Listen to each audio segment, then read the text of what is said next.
राधे राधे भक्तों। तो आज मैं आपको एक कथा सुनाने वाली हूँ। इस कथा का नाम है किशोरी जी की माल लीला। और जो है इसमें एक विशेषता होने वाली है। विशेषता ये होने वाली है कि आपको इसमें जो है राधा कुंड और कृष्ण कुंड के बारे में भी पता चलेगा कि जो है राधा कुंड और कृष्ण कुंड का निर्माण कैसे हुआ था। तो चलो हम इस कथा को आरंभ करते हैं। आप वीडियो को लाइक करें, शेयर करें, सब्सक्राइब करना ना भूलें।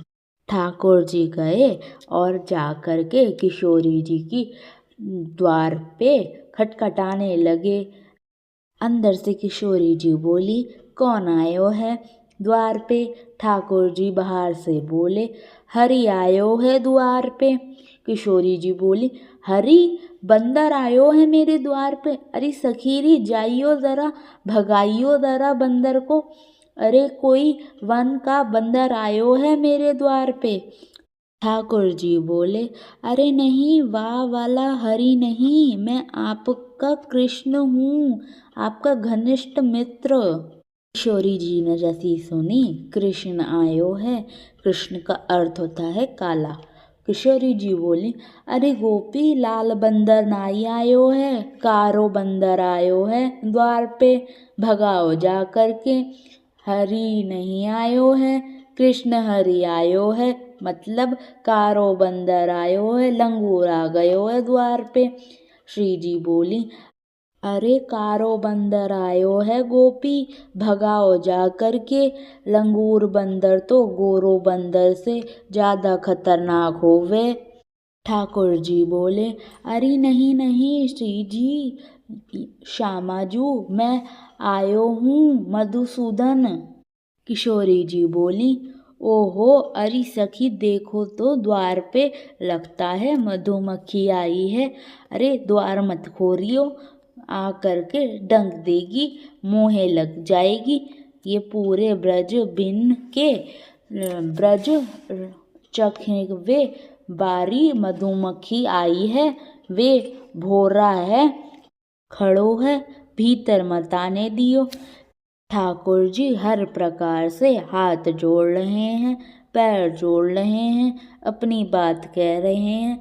ठाकुर जी सिर पकड़ करके बैठ जाते हैं और कहते हैं, कहाँ कहूँ, कहाँ बताऊँ?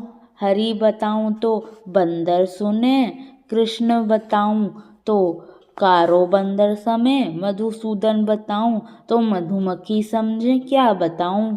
ठाकुर जी श्री जी से बोले, अरे मैं जगत निरंतर जगत पालक आयो हूँ। किशोरी जी कहें, विधाता विधाता आजकल पृथ्वी पर घूम रहे हैं, मेरे द्वार पे आए हैं विधाता।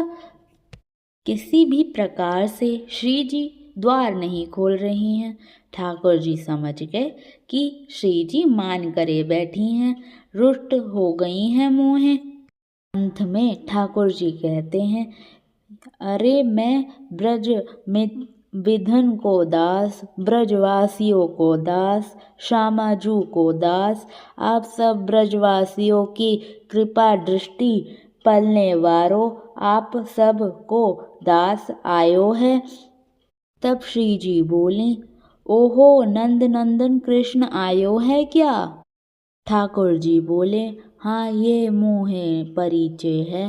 श्री जी बोली, पहले बताना चाहिए था ना कि ब्रज को दास आयो है। जब अपने आप को सबन को दास बतायो तब श्री जी ने द्वार खोलो। श्री जी बोली, कहो क्या बात है? ठाकुर जी बोले, श्री जी क्षमा कर दो ना, मोहे हमसे अपराध हो गयो। श्री जी बोली, अपराध नहीं, आपने वत्सासुर को क्यों मारा? वे बछड़ा बन करके आयो था। भक्तों, यहाँ से जो है मैं एक कथा आरंभ कर रही हूँ। कृष्ण जी ने वत्सासुर को कैसे मारा, इसकी कथा हम शॉर्ट फॉर्म में कहेंगे।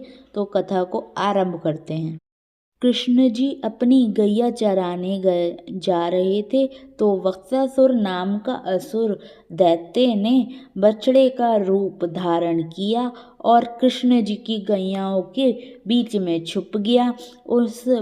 उस बछड़े रूप दैत्य ने कृष्ण जी पे हमला करना चाहा, किंतु बाल कृष्ण ने उस बछड़े की पूंछ पकड़ करके गोल गोल घुमा करके एक वृक्ष पे जा करके उसका शरीर एक वृक्ष पे जा करके टकराया और उसकी वहीं पे मृत्यु हो गई। यही थी, ये कथा थी। Back to our story. Thakur ji बोले, श्री जी बताओ मैं क्या करूं, कैसे मेरो अपराध दूर होगो। श्री जी बोले, एक ही उपाय है। ठाकुर जी बोले, कहा। श्री जी बोली, अपने हाथ के श्रम से, अपने शरीर के श्रम से एक कुंड प्रकट करो, वे में स्नान करो। वह में जब आप स्नान करोगे तब आप के पाप नष्ट हो जाएंगे, तब मैं आपको स्वीकार करूंगी। ठाकुर जी ने सुंदर सा कुंड निर्माण किया। रोज जाएं, कभी अपने कंगन से, कभी अपने पावन के अंगूठे से, छत्र से खोदना प्रारंभ किया। एक सुंदर कुंड निर्माण हो गया। वह में जल को स्रोत प्रकट हो गया। वह ही कृष्ण कुंड है। कृष्ण जी ने उसमें स्नान किया। ठाकुर जी स्नान कर के आए। श्री जी से जा कर के बोले, मैं कुंड भी प्रकट कर दियो और स्नान भी कर लियो, अब तुम मुझे स्वीकार कर लो। किशोरी जी बोली, तुम पर भरोसा ना है मुझे।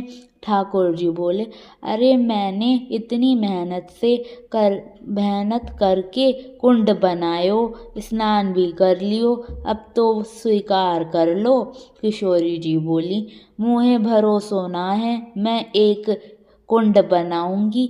तब किशोरी जी ने अपने कंगन से खोद करके नवीन कुंड प्रकट कियो। वही का नाम राधा कुंड है। ठाकुर जी को आज्ञा दी, अब यहाँ में स्नान करो, अब यहाँ में गोते लगाओ और यहाँ में खड़े हो करके फिर माफ़ी मांगो ब्रजवासियों से, गैयाओं से, सबसे क्षमा मांगो। ठाकुर जी बोले, पानी बड़ा ही ठंडो है, मैं नहीं जाऊंगो। किशोरी जी बोली, अच्छा मैं चली। तो ठाकुर जी बोले, नहीं नहीं कर रहा हूँ।